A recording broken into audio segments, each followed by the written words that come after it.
The Madison Common Council is seeing a changing of the guard after the spring election. Today, new alders were sworn in, and outgoing alders said their farewells after an eventful year that included the censuring and arrest of an alder accused of harassment and abuse back in December.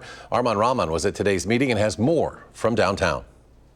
7 seats turned over today, including District 18, bringing the contentious previous term of Charles Miadze to an end. It's an exciting day, and I'm excited to get started. And the term of Carmela Glenn to a start. To the best of my ability.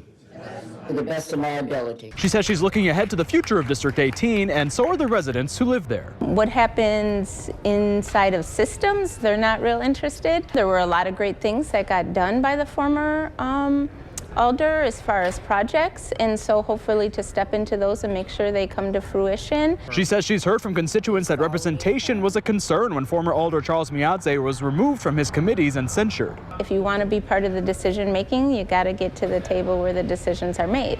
And so I hope to be able to represent all of my district, but I really want black and brown people to know that our voice matters, and we got to show up. Miadze did not show up in person or virtually to what would have been his final council meeting. While his fellow outgoing alders had their full resolutions and contributions read, his was met with a swift vote. Since Alder Miadze is not here, is there any objection to recording an affirmative vote? Earlier in the day, outgoing District 12 alder Amani Latimer Burris released a blog post claiming to be one of the people who reported allegations against Miadze last March and April. She also said she abstained and recused herself because she claimed others on council knew Miadze will be arrested 2 days later, claims News 3 Now has not independently verified. Latimer Burris did not address the allegations as part of her farewell speech.